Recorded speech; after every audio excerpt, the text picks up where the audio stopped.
सभी भक्तजनों और आध्यात्मिक मित्रों को प्रणाम। राम राम, ओम नमः शिवाय। तो आज हम बात करेंगे मेरी जेल यात्रा के बारे में। अभी हाल ही में एक मेरी छोटी सी जेल यात्रा हो गई, तो उसके बारे में बात करेंगे। हालांकि वो पूरी तरह से जेल यात्रा तो नहीं थी, लेकिन वो उससे भी खराब था। कह रहा कि आपको बता दूंगा कि क्या मतलब बात हुई थी। और वैसे ये शेयर करना कोई ज़रूरी भी नहीं है ना, तो लेकिन फिर भी मेरा ऐसे ही मन कर गया। मैंने कहा भी आप लोगों के साथ शेयर करते हैं कि क्या मतलब वहाँ था और कैसा मैंने अनुभव किया, कि क्या बात हुई थी और उस बात के बारे में मतलब मेरा फिर कैसा नज़रिया रहा सोचने समझने का भी, भाई वो क्यों हुआ और वहाँ पर मतलब मुझे कैसा फील हुआ और क्या क्या बातें हुई। तो वो सब मैंने सोचा भी आप लोगों के साथ शेयर कर लेंगे। तो वो मैं बाद में बताऊंगा कि मुझे कैसा फील हुआ और क्या बात हुई, तो ठीक है।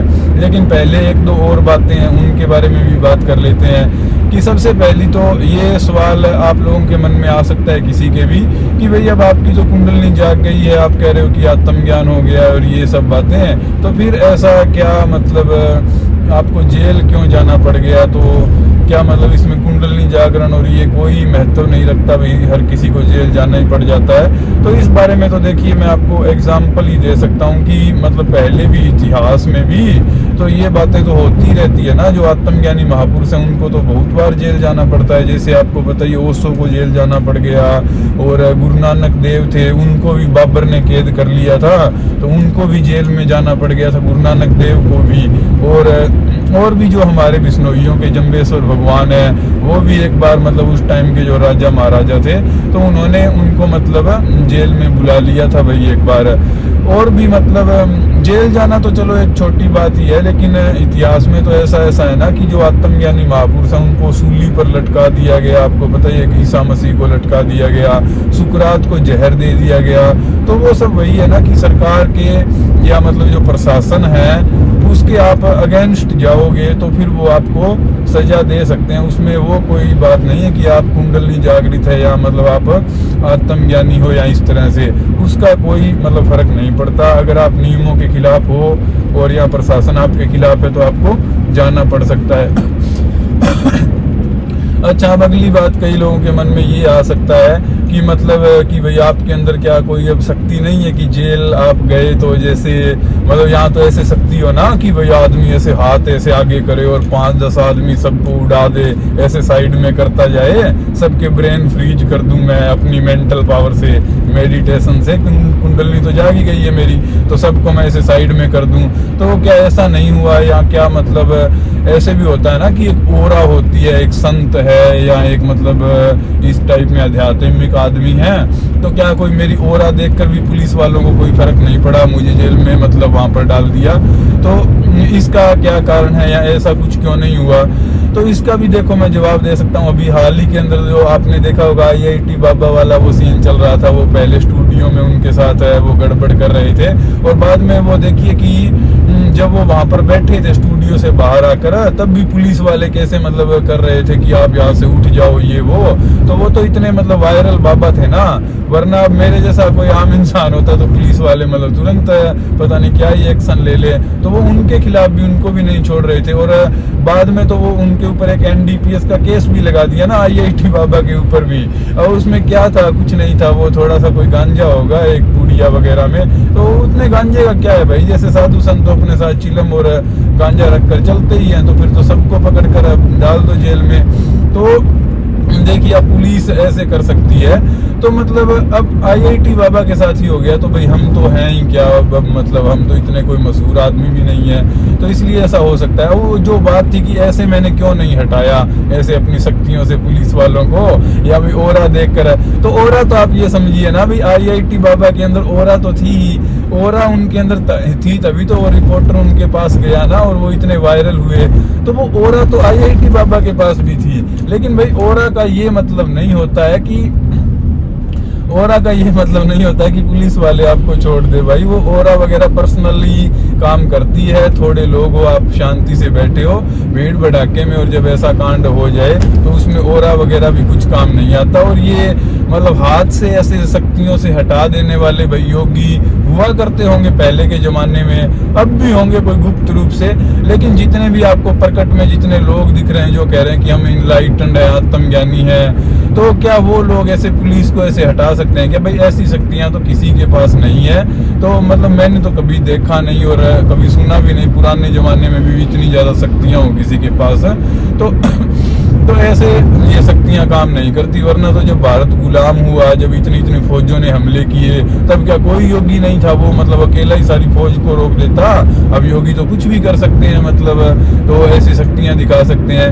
IIT बाबा भी तो दिखा सकते थे ना ऐसे शक्तियां की ऐसे ऐसे कर देते। अब गेट नहीं खुल रहा था तो गेट खोल देते। वो तो कल्कि के अवतार भी है भाई, लेकिन फिर भी वो स्टूडियो का गेट तो नहीं खुला। तो यहाँ पर मैं ये कह रहा हूँ कि ऐसे भी कोई शक्तियाँ काम नहीं करती भाई। जब आपको पकड़ने के लिए लोग आ जाए 5-10, तो ऐसे नहीं है कि आप हाथ से ऐसे करो और वो हट जाएंगे। ऐसी शक्तियाँ मुझे तो मिली नहीं है और ना ही मैंने देखी है। और किसी के पास होती तो भाई अगला बंदा वायरल ही हो जाता। आज के टाइम में सबको पता ही लग जाता। आजकल तो रील और वीडियो पहले बनती है, काम बाद में होते हैं, ठीक है। तो ये 1-2 बातें मैं आपको बताना चाहता था कि भाई आत्मज्ञानी हो और चाहे ऐसा हो, तो ऐसी कोई बात नहीं है कि शक्तियाँ आ जाती है या फिर मतलब आप ऐसे मामले में फंसते ही नहीं है। तो आप फंस सकते हैं और आप जेल में भी जा सकते हैं और ऐसे में कोई शक्तियाँ वगैरह भी काम नहीं करती। ये पहले बात क्लियर हो जाए। अब अगली बात की क्या बात हुई थी भाई, मतलब क्या, मतलब मैं कहाँ पर फंस गया था, क्या हुआ था? तो हुआ ऐसे था कि हम गए हुए थे राजस्थान में, मुकाम बीकानेर के पास है। वहाँ पर हमारे जो गुरु जम्बेश्वर भगवान है उनका मंदिर है। तो अमावस्या को हम वहाँ पर गए थे उनकी पूजा पाठ करने के लिए। और बाद में जब वहाँ से हम आ रहे थे ना, तो हमने एक ऐसे टोल टैक्स था उसके पास गाड़ी रोक ली अपना बाथरूम वगैरह करने के लिए। तो हम वो गाड़ी साइड में लगा रहे थे। पहले हम जानने की कोशिश में थे भी टोल टैक्स से चले जाएं, फिर हमने सोचा भाई नहीं, एक बार यहाँ इस साइड रुक जाते हैं और बाथरूम वगैरह करके फिर हम मतलब आगे अपना जाएंगे। तो वो हम जैसे ही गाड़ी ब्रेक करने लगे ना, तो वहाँ पर कोई राजस्थान पुलिस की कोई गाड़ी जा रही थी भाई, बाई चांस ही वो मतलब जा रहे थे वहां से। तो एकदम से उन्होंने देखा भाई ये हरियाणा नंबर की गाड़ी है और ये ब्रेक क्यों कर रहे हैं। उन्हें ऐसा लगा कि हम उनको देखकर ब्रेक कर रहे हैं, जबकि हम तो अपनी मतलब मस्ती में ही चल रहे थे ना। तो उनको ऐसा लगा भाई हमारे लिए ये कर रहे हैं। तो वो भाई एकदम से ही आ गए फिर गाड़ी लेकर। उन्होंने कहा भाई तलाशी करवाओ और वो हमारी चेकिंग वगैरह करने लगे। तो जब वो चेकिंग करने लगे तो हमारे पास निकल गई अफीम, आधा तोला। जो मेरे साथ एक लड़का था तो उसके पास आधा तोला अफीम निकल गई। अफीम तो आपने सुना ही होगा राजस्थान वगैरह में जो होती है। तो अब ये आधा तोला कितनी होती है कुछ लोगों को तो पता नहीं होगा। आधा तोला होती है भाई 1 चम्मच, 1 चम्मच अफीम होती है। और उसमें क्या है कि अगर अच्छे मतलब खाने वाला आदमी तो एक आदमी खा जाता है एक टाइम में। और वरना क्या है कि 2-3 आदमी हो तो वो उसको एक टाइम में खा सकते हैं। मेरा कहने का मतलब ये कि वो बहुत ही स्मॉल क्वांटिटी थी, कोई मतलब आधा किलो भी नहीं थी। कोई 100 ग्राम हो, 200 ग्राम हो, फिर तो उसमें कुछ हो सकता है ना। वो सिर्फ 5 ग्राम थी, आधा तोला 1 चम्मच। मतलब 2-3 आदमी खाए तो उसको एक टाइम में खाकर खत्म कर सकते हैं। कोई मतलब वो बड़ी क्वांटिटी नहीं थी। तो ये तो नॉर्मल ही है ना, जैसे ट्रक वगैरह चलाते हैं ड्राइवर वगैरह, तो उनके पास इतना तो ये मिल ही जाता है, कुछ अफीम बुरखी वगैरह ऐसी चीजें। तो पर उसमें ऐसे थोड़ी ये भी रोज रोज उनको पुलिस ही पकड़ लेगी। लेकिन हमें वहां पर उन्होंने रुकवा लिया। तो वो जो मिल गई ना, उससे उन्हें और मौका मिल गया भाई अपना करने का। अब कुछ नहीं मिलता तो वो हमें छोड़ ही देते, क्या पता। तो वो मिल गया तो वो बोले नहीं भाई अब आपने क्या पता गाड़ी में छुपा रखी हो, कहीं आगे हो, हम तो गाड़ी को सारी को खोल कर चेक करेंगे भाई इसमें कहाँ है, आपको भी चेक करेंगे। तो मैंने कहा ठीक है अब कर लो, चेक करोगे तो क्या इलाज है। तो फिर वो हमें लेकर चले गए थाने में गाड़ी के साथ हमारी चेकिंग करने के लिए। तो चेकिंग वगैरह उन्होंने कर ली भाई, मिला तो कुछ था नहीं हमारे पास से। तो लेकिन तो मिला नहीं था तो वो उसी टाइम हमें छोड़ सकते थे भाई, नहीं मिला। लेकिन अब पता नहीं क्या मतलब वो उनके दिमाग में आया क्या था कि उन्होंने रात रात हमें वहीं पर रख लिया कि भाई इनको सुबह छोड़ेंगे। तो जब रात रात रखते हैं तो वो कागजात वगैरह तैयार करवाते हैं ना। FIR तो एक अलग चीज होती है, लेकिन वो कच्चे जो कागज में ऐसे लिखते हैं भाई ये आदमी था, इसके पास ये सामान था। तो ऐसे उन्होंने हमें भी रोक लिया और हमारी गाड़ी को भी रोक लिया। तो बाद में भाई रोक लिया तो रात को हमें वहीं पर रहना पड़ा। अब मैंने तो उनको बोला भी था पुलिस वालों को कि भाई आप ही, अब वहाँ कौन ज्ञान की बात सुनता है, सुनता तो कोई नहीं है, लेकिन फिर भी मैंने तो बोल ही दिया था कि पुलिस जो है वही गैंगस्टर बनाती है, वही अपराधियों को, मतलब उनकी शुरुआत तो वहीं से होती है ना। अब जैसे हमारे पास कुछ भी नहीं था लेकिन फिर भी वो हमें लेकर चले गए, तो अपराधियों को तो पकड़ नहीं रहे हैं, वो तो लोग जेल से इंटरव्यू दे रहे हैं, उन पर तो कोई जोर नहीं है। और ऐसे मतलब आम आदमी को परेशान करने वाली बात हो गई ना ये तो मैंने तो उनको बोला भी था भैया आप पुलिस वाले आप ऐसे बनाते हो। तो फिर खैर जैसे तैसे उन्होंने हमें वहां पर रात को रख दिया। तो रात को जो हमें रखा था ना वही मतलब जेल थी मेरे लिए। तो वैसे वो जेल तो नहीं होती, वो होती है कस्टडी में रखते हैं, जैसे आपने फिल्मों में देखा नहीं है, वो अंदर से कहते हैं बाबूजी छोड़ दो छोड़ दो, और वो पुलिस वाले बाहर बैठे रहते हैं वो जंगले में। तो वो फिल्मों में जो दिखाते हैं और रियल लाइफ में जो होता है भाई उसमें काफी अंतर होता है ना।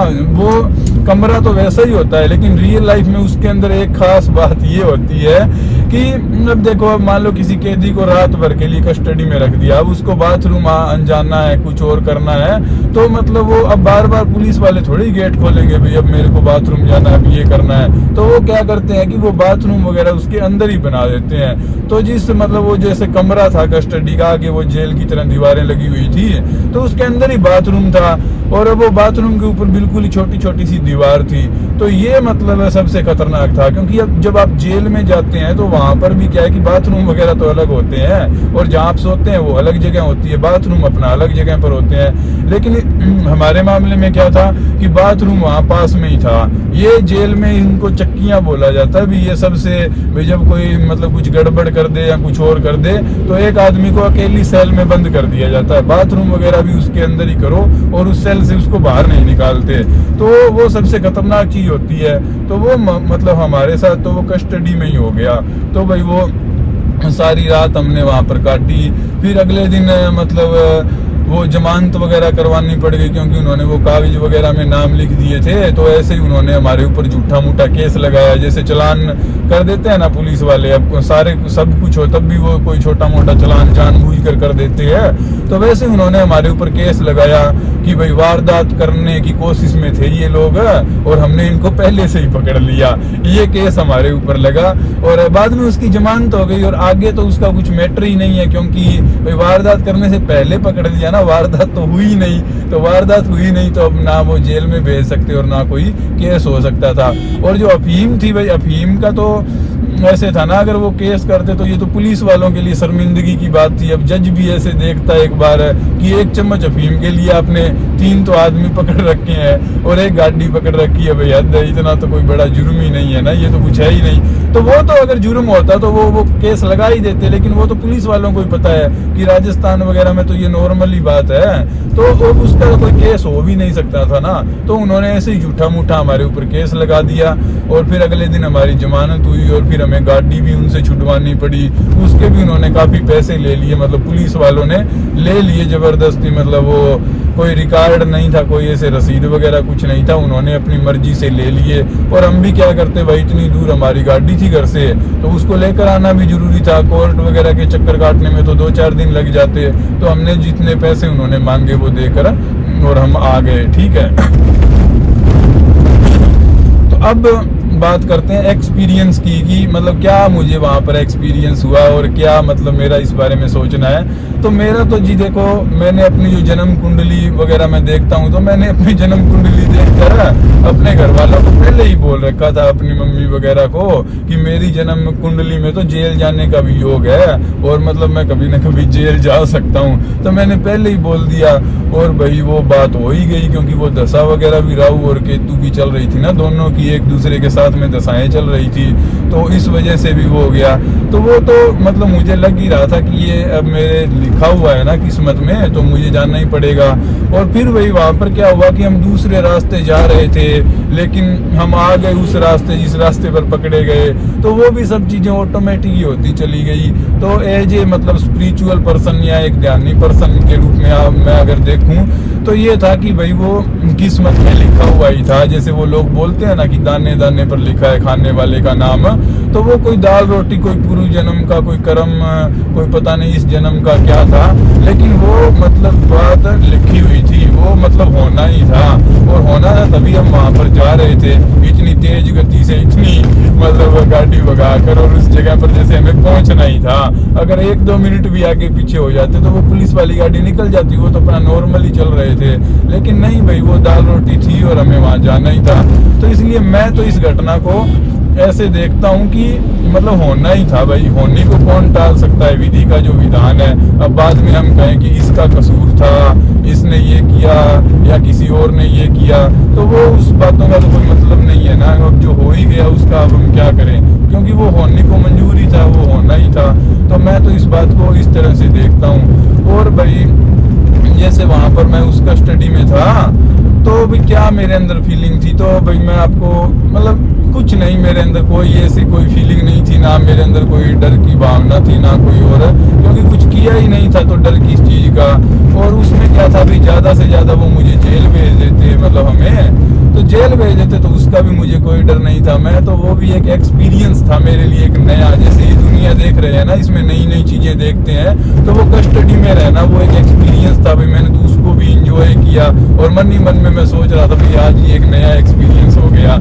और अगर जेल जाने की नौबत आती तो मुझे तो उसमें भी कोई प्रॉब्लम नहीं थी, मैं तो जेल में भी मेरे लिए एक नया एक्सपीरियंस होता, और जेल में तो अच्छा खाना पीना और काफी लोग वगैरह मिल जाते हैं, तो मुझे तो जेल में भी कोई समस्या नहीं होनी थी। और मैं वहां पर रहा तो मैं बिल्कुल शांति से अपना आराम से रहा, जैसे उन्होंने हमें कहा भी अब सो जाओ उस कस्टडी के अंदर, तो सोने को कहा, तो मैंने तो भाई वहां पर 2 घंटे तक ध्यान किया। वो पुलिस वाला भी सामने ही बैठा था। जब मैंने 2 घंटे ध्यान किया तो अगले दिन वो मतलब मेरी वो भी कर रहा था थोड़ी तारीफ, मतलब कोई बात आई तो कि हाँ भाई ये तो बंदा सही है भाई, इसने तो ध्यान भी किया था, मैंने देखा था। तो मैंने मुझे तो कोई दिक्कत नहीं हुई, कस्टडी के अंदर भी 2 घंटे तक मैं ध्यान करता रहा, और मैं बस यही सोच रहा था भी ये एक लाइफ का मतलब एक एक्सपीरियंस है, और ये एक्सपीरियंस भी ठीक है होना जरूरी था, हो गया भाई, अच्छी बात है, इसमें भी कोई दिक्कत नहीं है। और मतलब जो होने को जो होना होता है वो हो ही जाता है। तो मैं पूरा मतलब काम था उस सिचुएशन के अंदर, कोई मुझे वो नहीं था, ना मेरे अंदर कोई डर था, और बड़ा ही आरामदारी से मैं वहां पर रहा। लेकिन हाँ एक बात की मुझे चिंता थी, जैसे हमारी गाड़ी पकड़ रखी थी ना, तो मुझे गाड़ी की चिंता थी भी, अगर मैं तो जेल में भी चला जाऊं तो कोई बात नहीं, तो मुझे कौन सा सरकारी नौकरी लगना है अब, तो जेल में चला जाऊंगा तो अच्छा एक्सपीरियंस होगा। और बाद में इंडिया में क्या है भाई, जमानत आदमी की एक बार हो जाए तो बाद में तारीख वगैरह पड़ती रहती है, और बाद में आदमी छूट भी जाता है। तो हमने तो ऐसा कुछ किया ही नहीं था, पहली बात तो यही है। लेकिन अगर किया भी होता और जाना भी पड़ जाता तो मुझे तो कोई प्रॉब्लम नहीं थी, लेकिन गाड़ी की चिंता थी, क्योंकि भाई अगर मैं चला जाता तो पीछे से फिर मेरे माँ बाप को, घर वालों को जाना पड़ता। अब घर से इतनी दूर जाना, वहाँ पर ये कागजात लाओ, वो कागजात लाओ, जमानत वाला लाओ, फलाना लाओ, ढिमकाना लाओ, तो बेचारे माँ बाप परेशान हो जाते हैं। कई बार दूर गए हुए हों, एक दिन में काम ना हो तो फिर अगले दिन का वेट करो, अगले दिन ना हो तो अगले दिन का वेट करो। तो ये मेरे दिमाग में जरूर थोड़ा सा था। तो इससे मतलब यही था कि अगर आदमी मतलब टेंशन फ्री रहे ना भाई, अगर मैं गाड़ी भी लेकर चल रहा हूँ तो ये भी एक मतलब एक तरह का बंधन बन जाता है ना, कर्म बंधन जो बोलते हैं। तो बिल्कुल आदमी जितना फ्री हो ना उतना ही मतलब अच्छा रहता है। तो फ्रीली अपने लिए तो मुझे कुछ नहीं था। तो ये भाई मैंने एक्सपीरियंस आपके साथ शेयर कर दिया, कोई जरूरी तो था नहीं, लेकिन फिर भी मैंने शेयर कर दिया कि ऐसे बात हुई और मैं वहाँ पर जाकर आ गया। तो ठीक है, फिर मिलते हैं अगली वीडियो में। ओम नमः शिवाय।